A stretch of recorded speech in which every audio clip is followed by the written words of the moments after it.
ঐতিহাসিক এই ময়দানে বিশ্বনন্দিত মুফাসসিরে কোরআন শহীদ আল্লামা দিলওয়ার হোসাইন সাইদি রহমতুল্লাহ আলাইহি, আমি তার সাথে জেলখানায় দীর্ঘদিন 3টা বছর পাশাপাশি ছিলাম। তার অনেক স্নেহ, ভালোবাসা, আদর, মহব্বত আমি পেয়েছি। বিশেষ করে পাশাপাশি জেলে থাকার কারণে অনেক কিছু তার থেকে আমি নিতে পেরেছি।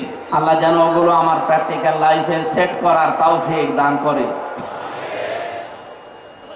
যেহেতু তাকে হত্যা করা হয়েছে, এজন্য নির্দ্বিধায় বলতে পারে তিনি শহীদ। যদিও অনেকে দেশে স্বীকৃতি দিতে চান না যে উনি না শহীদ হয়নি।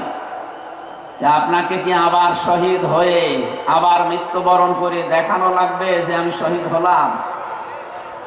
শহীদ এই শব্দটা কত দামি আপনি জানেন? কোরআনে কারিমে রব্বুল আলামিন বলেন, ওয়ালা তাকুলু লিমান ইয়াকতালু ফি সাবিলিল্লাহি আমওয়াত বাল আহইয়াউ ওয়ালাকিন লা তাশউরুন। সূরা বাকারা 2 নম্বর পারা 2 নম্বর পৃষ্ঠার 12 নম্বর লাইনে আছে এটা।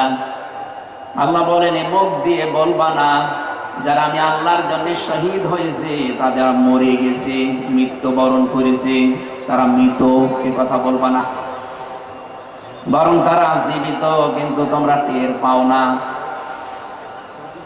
মুখের পরে মানুষ যেহেতু অন্তরে একটা ধারণা নিয়ে আসতে পারে, এজন্য মহান আল্লাহ অন্তরে ধারণা করতেও নিষেধ করেছেন।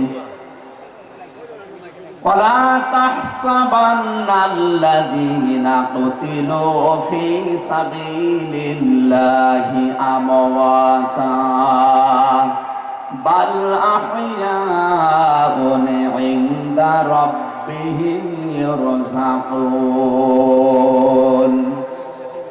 সূরা আলে ইমরান 4 নম্বর পারার 11 নম্বর পৃষ্ঠা 9 নম্বর 169 নম্বর আয়াতে আছে। আল্লাহ বলেন, ধারণাও করবা না যারে আমি আল্লাহর জন্য শহীদ হয়েছে, জীবন দিয়েছে, এই মানুষগুলো মারা গেছে, ধারণাও করবা না। মুখে তো বলাই যাবে না, অন্তরে ধারণাও করা যাবে না। বাল আহইয়াউন, বরং তারা জীবিত, ইনদা রাব্বিহিম ইয়ারযাকুন, এবং তারা তাদের রবের কাছে রিজিক পাচ্ছে। বলেন সুবহানাল্লাহ। সুতরাং এই দেশে যারা শহীদ হয়েছে, অনেকে এখনো তাদেরকে স্বীকৃতি দিতে চান না।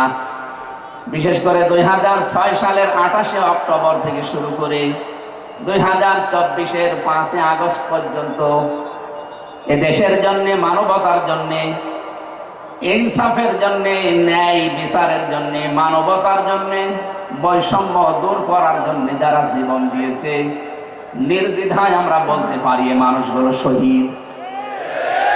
শহীদ আবু সাইদ, শহীদ মুগ্ধ, শহীদ রায়হান, শহীদ ফয়সাল, 2732 জন মানুষ আগস্টের 5 তারিখের আগ পর্যন্ত সবগুলো শহীদ। আল্লাহ যেন শাহাদাতের সর্বোচ্চ মাকাম তাদেরকে নসিব করেন, বলেন আমিন। শহীদ আল্লামা দিলওয়ার হোসাইন সাইদি রহমতুল্লাহ আলাইহি যদি বেঁচে থাকতেন, আজকের এই সিলেটের ময়দানে তিনি আসতেন। কোরআনে কারীম শুনে হাজারো মানুষ হয়তো দিনের দিশা পেত, তো জালেমরা তাকে ধোঁকা দিয়ে জেল থেকে বের করেছিল, আমার সামনে দিয়ে বের করে নিয়ে গিয়েছিল। ওরা ধোঁকা দিয়ে ওনাকে আগের দিনও দেখলাম কি সুন্দর কথা বলছিল, আমাকে উপদেশ দিচ্ছিল। পরের দিন শুনলাম যে না, উনি অসুস্থ, পুরাটাই বানোয়াট। যে বলছে আপনি অসুস্থ, চলেন আপনাকে হাসপাতালে নিয়ে যাই, ওখান থেকে চিকিৎসার মাধ্যমে আপনাকে ছেড়ে দেওয়া হবে। উনি তো আনন্দে বের হচ্ছিলেন, কিন্তু জালেমদের দুর্বিসন্ধি যে এত গভীরে ছিল কেউ বুঝতে পারে না, উনি নিজেও টের পান নাই। এই জন্যে প্রিজন ভ্যান থেকে নামার সময় আমরা দেখেছি একটা তৃপ্তির হাসি দিচ্ছিলেন। বলা হচ্ছে ওনার হাড়ে অসুস্থ ছিল, হাড়ের রোগ ছিল। এই কারণে মানুষের হাড়ে অসুস্থ হলে ওইভাবে মানুষ হাসতে পারে? বলেন, কারারক্ষী যারা সামনে ছিল তাদেরকে লম্বা করে সালাম দিয়েছিলেন। জিজ্ঞাসা করেছিলেন আপনারা কেমন আছেন।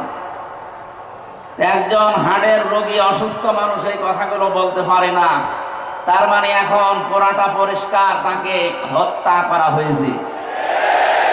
নবীজির কথা, দেওয়াল চাপা পড়ে মরলে যদি শহীদ হয়, সাপে কেটে মরলে যদি শহীদ হয়, নদীতে ডুবে মরলে যদি শহীদ হয়, গাছের নিচে পড়ে যদি মরে শহীদ হয়, অ্যাক্সিডেন্টে মরলে যদি শহীদ হয়, যাকে অন্যায়ভাবে মেরে ফেলা হয়েছে অবশ্যই তিনি শহীদ। আল্লাহ রাব্বুল আলামিন তার গোলামের 50টা বছরের কোরআনের খেদমত যেন কবুল করেন, জান্নাতের সুউচ্চ মাকাম নসিব করেন, বলেন আমিন।